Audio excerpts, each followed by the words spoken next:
La question de savoir pourquoi de nombreux pays à majorité musulmane sont relativement pauvres par rapport à d'autres nations est une question complexe qui trouve ses racines dans une variété de facteurs historiques, politiques, économiques et sociaux.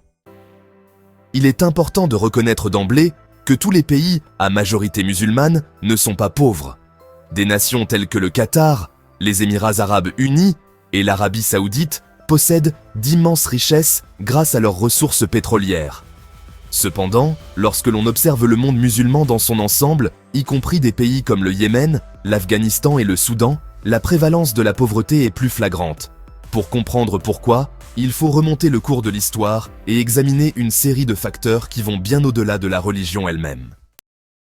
Historiquement, de nombreux pays à majorité musulmane étaient des centres de commerce florissants et d'innovation intellectuelle. Des villes comme Bagdad, Le Caire et Damas étaient autrefois les cœurs battants du monde antique, des centres de commerce, d'art et de sciences. L'âge d'or islamique, du 8e au 14e siècle, a vu des avancées significatives en mathématiques, en astronomie, en médecine et en philosophie. Cependant, plusieurs événements historiques ont stoppé cet élan.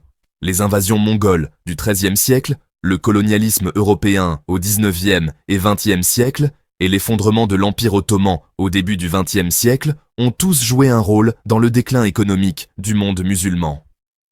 L'héritage du colonialisme, en particulier, a laissé de nombreux pays à majorité musulmane avec des frontières artificielles, une instabilité politique et des économies structurées pour profiter aux puissances coloniales plutôt qu'aux populations locales. L'un des facteurs clés de la pauvreté de nombreux pays à majorité musulmane est l'héritage de l'exploitation coloniale.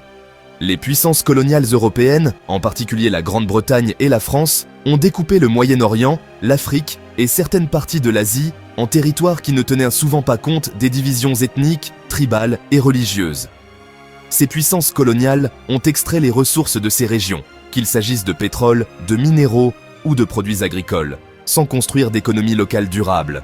Lorsque ces pays ont accédé à l'indépendance au milieu du XXe siècle, ils se sont souvent retrouvés avec des institutions faibles, des économies fragiles et peu d'infrastructures pour soutenir un développement à long terme. Le cas de l'Algérie, colonisée par la France pendant plus de 130 ans, en est un exemple.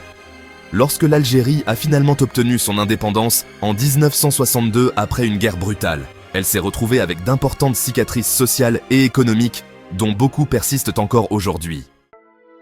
Un autre problème majeur est la dépendance aux ressources naturelles, en particulier le pétrole, qui est une arme à double tranchant pour de nombreux pays musulmans. Ce que l'on appelle la malédiction des ressources naturelles fait référence au paradoxe selon lequel les pays riches en ressources naturelles, comme le pétrole ou les minéraux, sont souvent aux prises avec une instabilité économique et une croissance plus lente. Cela se produit parce que la richesse en ressources peut conduire à la corruption, à la mauvaise gestion et à un manque d'investissement dans d'autres secteurs de l'économie. Dans les pays riches en pétrole, comme l'Arabie saoudite ou l'Irak, les énormes revenus pétroliers ne se sont pas toujours traduits par une prospérité généralisée pour la population. Au lieu de cela, la richesse se concentre souvent entre les mains d'une petite élite, tandis que l'économie en général reste sous-développée. De plus, la dépendance au pétrole rend ces pays très vulnérables aux fluctuations des prix mondiaux du pétrole. Lorsque les prix sont élevés, les économies sont en plein essor. Mais lorsque les prix s'effondrent, comme ce fut le cas en 2014, les effets peuvent être dévastateurs. L'instabilité politique a également joué un rôle important dans le ralentissement de la croissance économique de nombreux pays à majorité musulmane. Les guerres civiles, les coups d'État militaires et les régimes autoritaires sont monnaie courante au Moyen-Orient, en Afrique et dans certaines parties de l'Asie du Sud.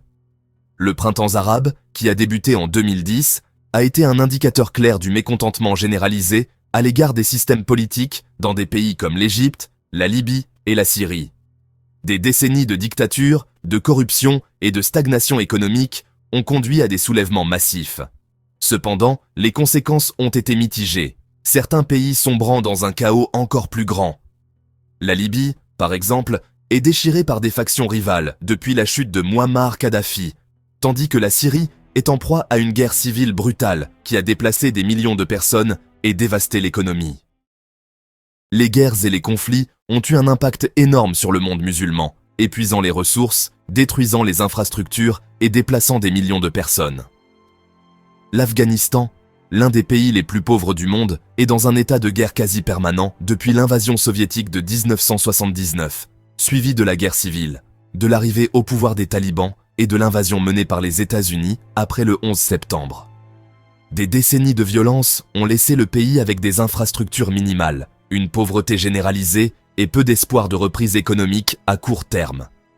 Le Yémen, autre pays ravagé par les conflits, est en proie à une guerre civile depuis 2015, des millions de personnes étant confrontées à la famine et à l'effondrement de l'économie.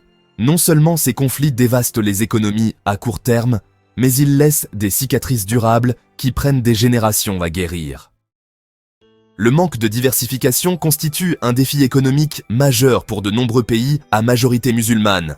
Même en dehors des pays riches en pétrole, nombre de ces pays dépendent fortement d'un ou deux secteurs d'activité, souvent l'agriculture ou les matières premières. Ce manque de diversification les rend très vulnérables aux chocs extérieurs, qu'il s'agisse d'une chute des prix des matières premières, du changement climatique ou de l'évolution de la structure du commerce mondial. Le Pakistan, par exemple, est fortement tributaire de l'agriculture, mais les inondations récurrentes et la mauvaise qualité des infrastructures ont empêché le pays de développer une économie plus diversifiée et plus résiliente. En conséquence, des millions de personnes restent prisonnières de la pauvreté, avec peu de possibilités d'améliorer leur niveau de vie. La corruption est un autre problème omniprésent. L'indice de perception de la corruption de Transparency International classe régulièrement de nombreux pays, à majorité musulmane, parmi les plus corrompus au monde. La corruption érode la confiance dans les institutions gouvernementales, décourage les investissements et entrave le développement économique. Dans des pays comme l'Irak, le Nigeria et l'Afghanistan, des sommes considérables de fonds publics sont détournées par des fonctionnaires corrompus, ce qui ne laisse que peu de ressources pour les services essentiels, tels que l'éducation, la santé et les infrastructures. En Irak, par exemple, des milliards de dollars de revenus pétroliers ont disparu dans les poches des élites politiques et des chefs de guerre, laissant une grande partie du pays sans électricité fiable, sans eau potable ni système de santé fonctionnel. L'éducation, ou plutôt son absence, est un autre facteur essentiel. De nombreux pays à majorité musulmane, en particulier en Afrique et en Asie du Sud, ont du mal à fournir une éducation de qualité à leur population. Les faibles taux d'alphabétisation, le manque d'accès des filles à l'éducation et le sous-financement des écoles constituent des obstacles importants au développement économique. Dans des pays comme le Mali, où le taux d'alphabétisation avoisine les 30%, le manque d'éducation limite la capacité des citoyens à améliorer leurs perspectives économiques. En outre, le manque d'investissement dans l'enseignement supérieur et la recherche scientifique signifie que ces pays sont souvent à la traîne dans l'économie mondiale du savoir. Alors que des pays comme la Malaisie et la Turquie ont fait des progrès dans l'amélioration de l'éducation, beaucoup d'autres sont à la traîne, ce qui crée un écart de développement important. Un autre facteur est le rôle du conservatisme religieux et son influence sur la politique économique et les normes sociales. Dans certains pays, des interprétations strictes de la loi islamique et la résistance à la modernisation ont freiné le progrès économique. Par exemple, les restrictions historiques imposées par l'Arabie Saoudite à la participation des femmes à la population active ont considérablement limité son potentiel économique. Si les réformes de ces dernières années ont ouvert davantage de possibilités aux femmes, le pays est toujours confronté à des difficultés pour intégrer pleinement la moitié de sa population dans l'économie.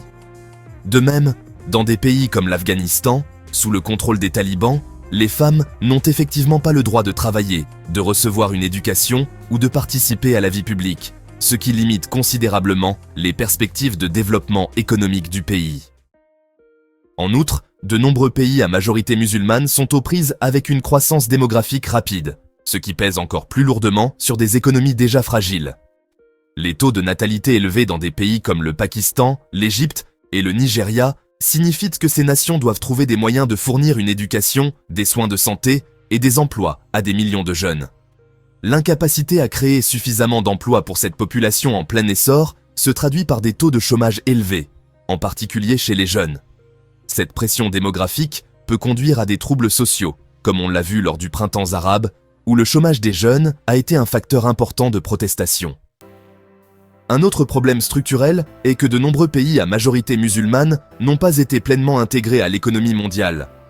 Si certains États du Golfe se sont imposés comme des acteurs clés sur les marchés mondiaux du pétrole, De nombreux autres pays ont été exclus des chaînes d'approvisionnement mondiales ou relégués à l'exportation de matières premières. La mondialisation a apporté une immense richesse à certaines parties du monde. Mais elle a également creusé l'écart entre les pays riches et les pays pauvres. De nombreux pays, à majorité musulmane, en particulier en Afrique et dans certaines parties du Moyen-Orient, ont du mal à attirer les investissements étrangers ou à développer des industries capables d'être compétitives sur la scène mondiale. En conclusion, la pauvreté dans de nombreux pays à majorité musulmane n'est pas due à un défaut inhérent à la religion elle-même, mais résulte d'une interaction complexe de facteurs historiques, politiques, économiques et sociaux. L'héritage colonial, l'instabilité politique, la corruption, la dépendance aux ressources naturelles, le manque d'éducation et la croissance démographique rapide contribuent tous aux difficultés auxquelles ces pays sont confrontés. Alors que certains pays ont réussi à surmonter ces obstacles, la Turquie, la Malaisie et certaines régions du Golfe en sont des exemples, le monde musulman dans son ensemble est toujours aux prises avec la pauvreté, le sous-développement et les inégalités. La voie à suivre passe par des réformes de fond, des investissements dans l'éducation et les infrastructures, et la résolution des conflits politiques afin de libérer le potentiel de ces nations et d'améliorer la vie de leur population.